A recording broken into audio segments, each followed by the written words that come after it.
Bonjour, merci d'accueillir sur scène Andreas Horvath, le réalisateur de Liliane, et son actrice Patricia Planic.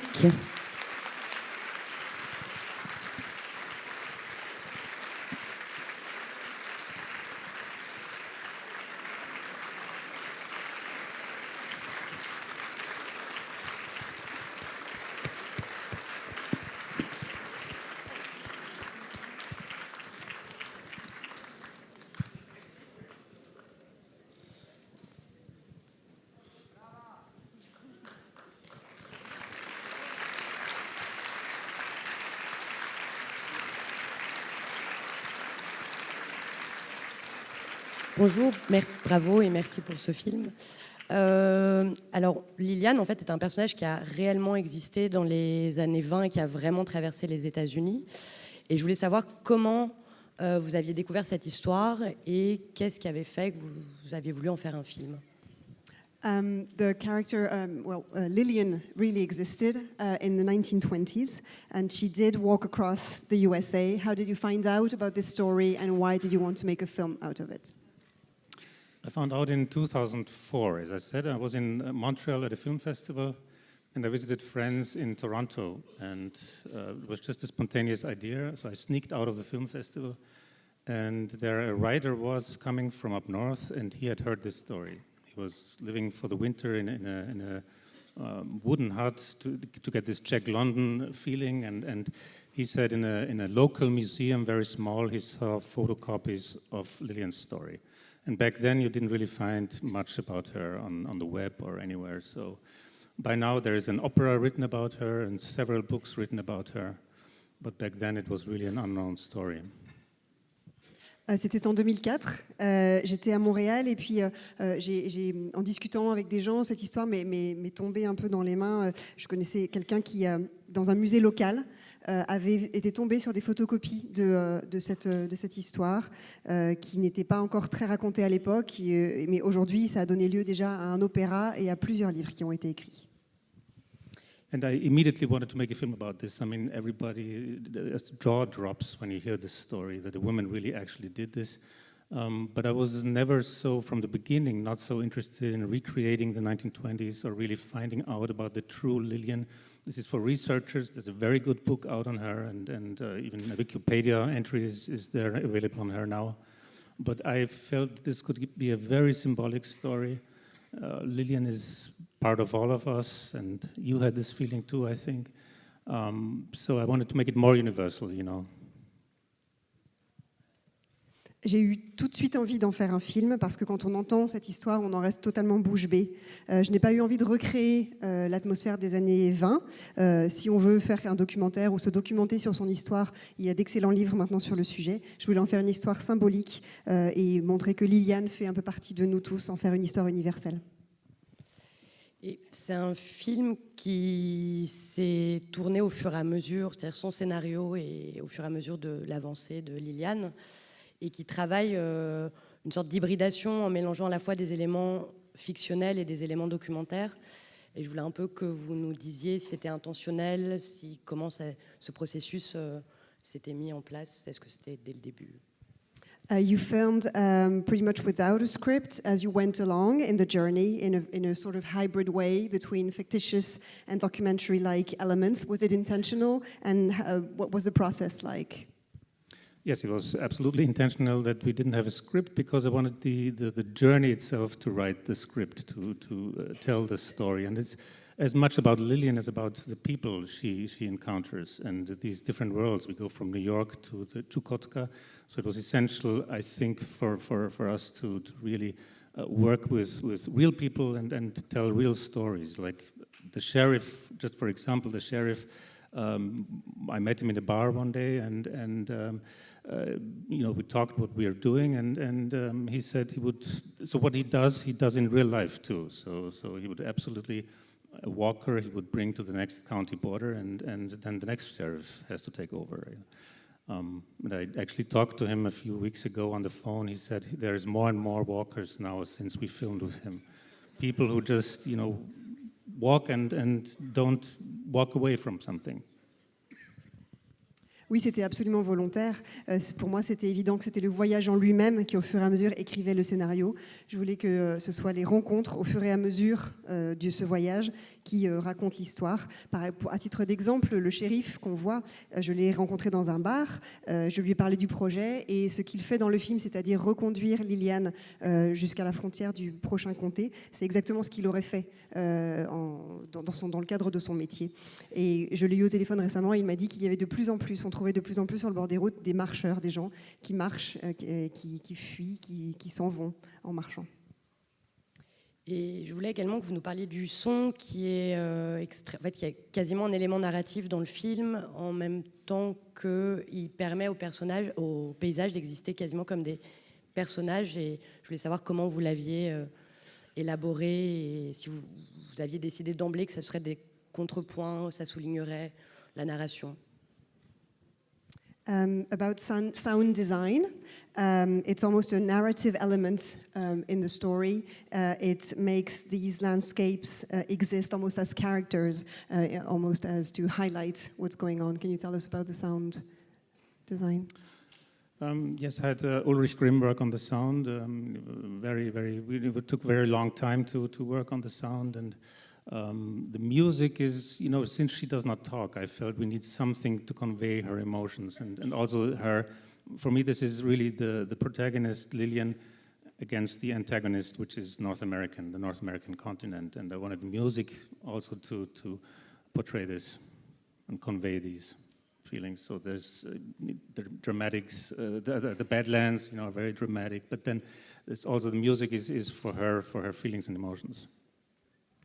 Oui, ça a été un très long travail, le travail sur le son, et aussi le travail sur la musique, puisque comme elle parle à peu près pas, il fallait faire passer ses émotions d'une manière différente. Et donc c'était l'idée d'avoir ce protagoniste, Liliane, et un antagoniste qui est le pays, les États-Unis. Donc je voulais faire vraiment passer la dramaturgie de ce qu'elle vit à travers la musique et le son, par exemple dans la scène dans les Badlands, où on la voit en difficulté. Et Patricia, vous avez un personnage qui est complexe dans la mesure où il est muet quasiment tout au long du film. Et du coup, je voulais savoir comment vous aviez travaillé ce personnage et que vous nous racontiez un peu cette expérience de personnage quasi muet.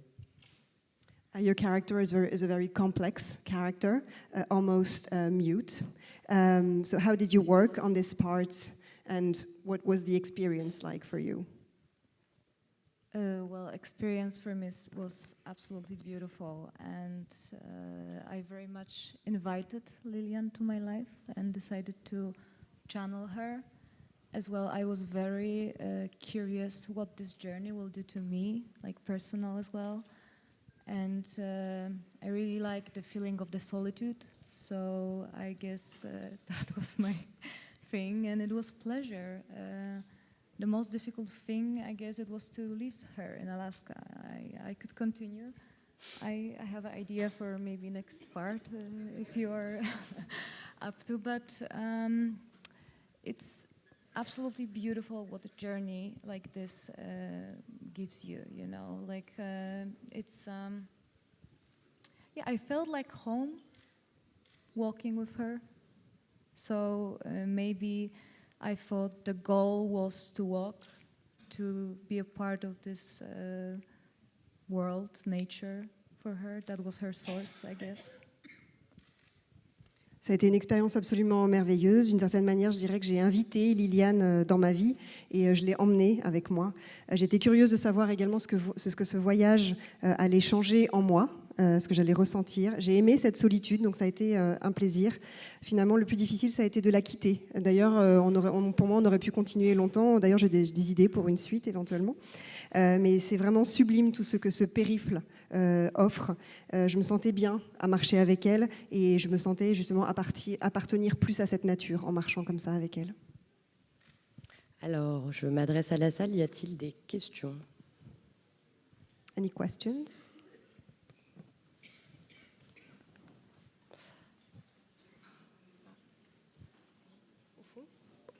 Tout au fond, sur ma gauche.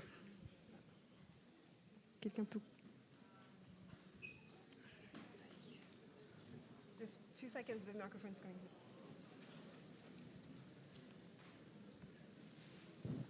So, hello. During the whole movie, we can see that she is really attached to the doll's head.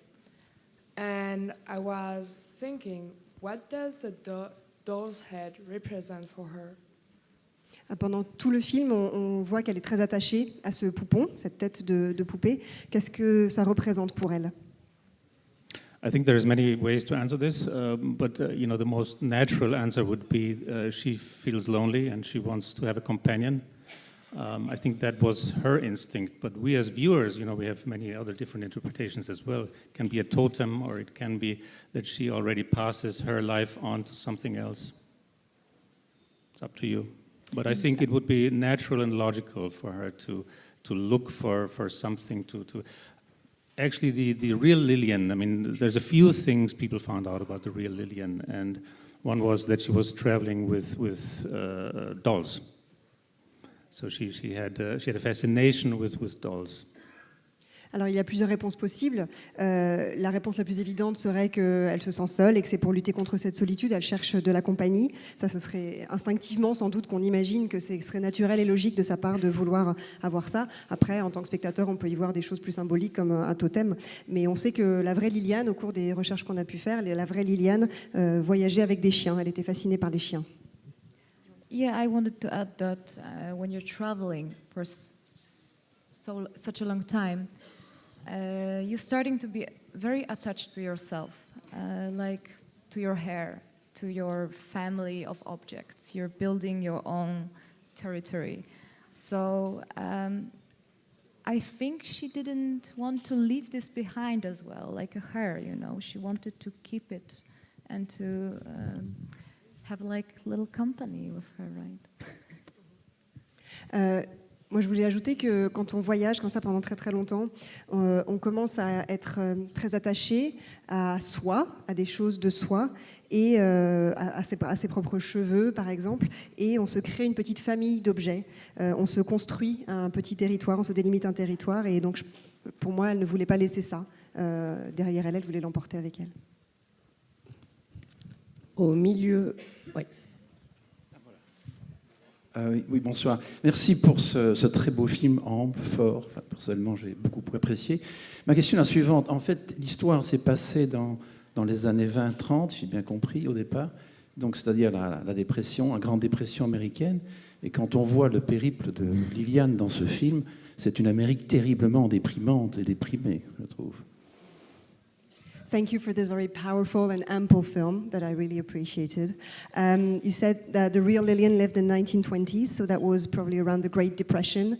And in this film, we can see that her journey is ongoing in a very depressive America, or depressing America.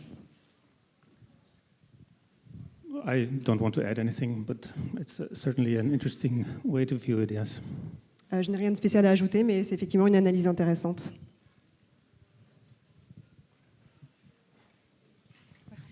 Bonsoir. Est-il possible de connaître la durée du tournage? Est-ce qu'il a été fait dans l'ordre chronologique ou en aller-retour en fonction des saisons? Merci.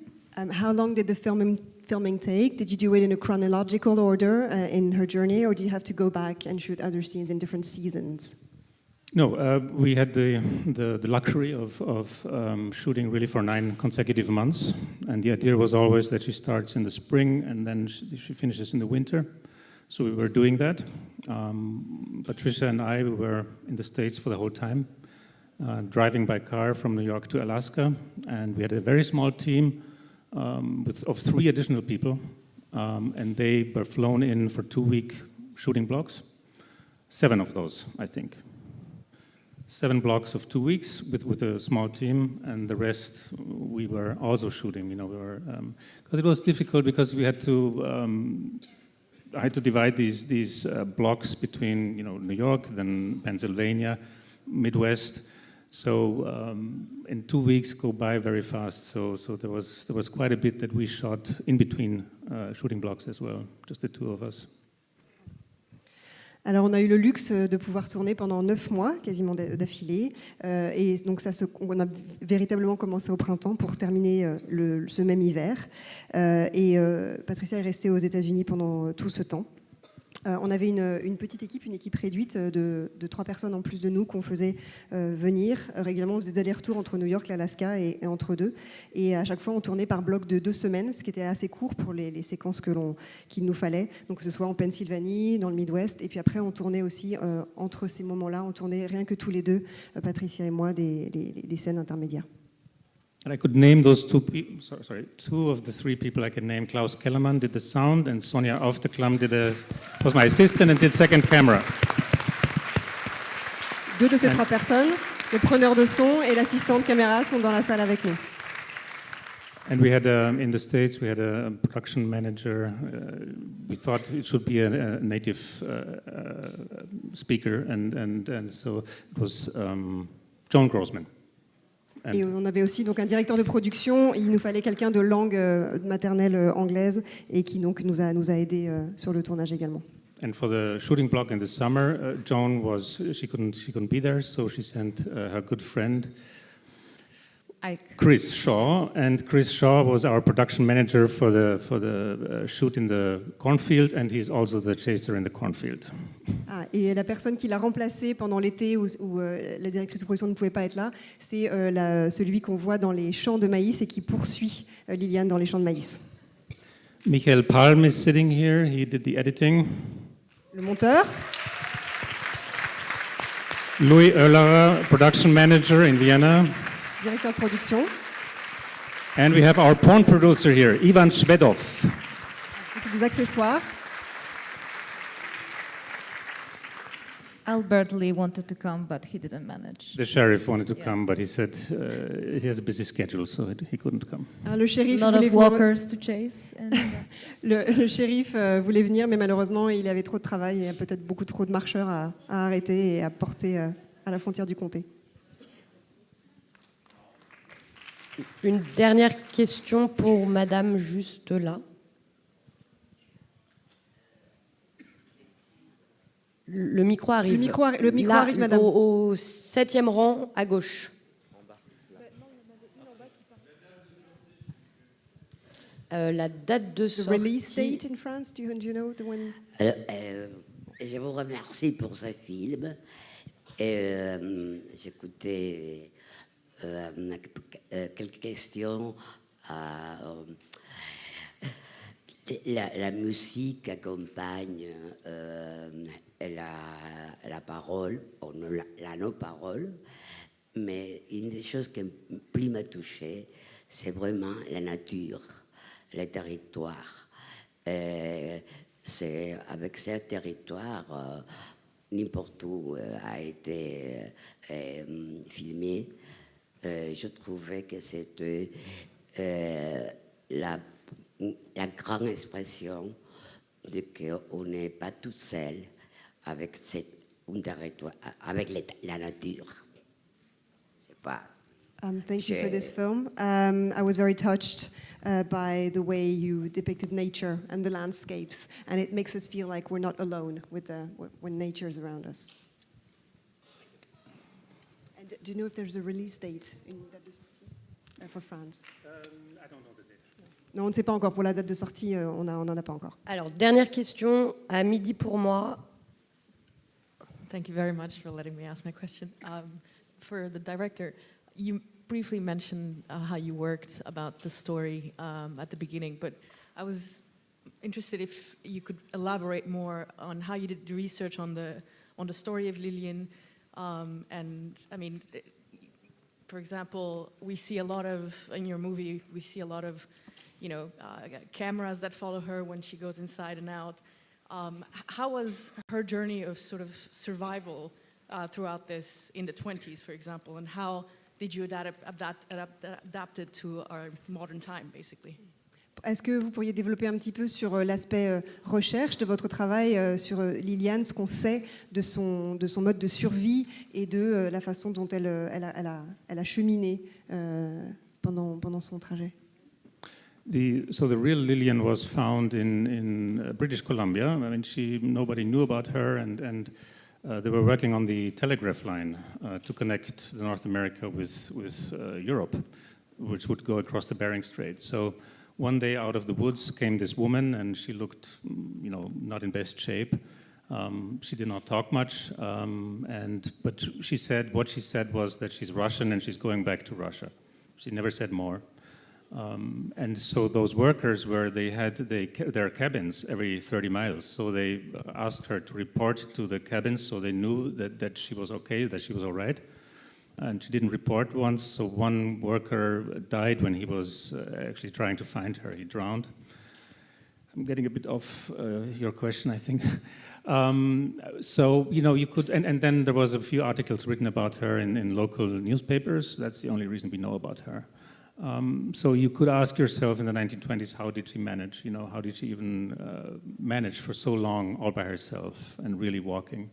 I didn't want to make this such a great part of the film, because whenever you start with these survival things, you really have to follow them. It was always a discussion how much of that is really necessary in the film and how much of that is interesting to still be able to include all the documentary parts of the story. Alors, la vraie Liliane a été identifiée, trouvée pour la première fois en Colombie-Britannique. Personne ne la connaissait, ne savait d'où elle venait. Et elle suivait en fait la ligne de télégraphe de l'époque.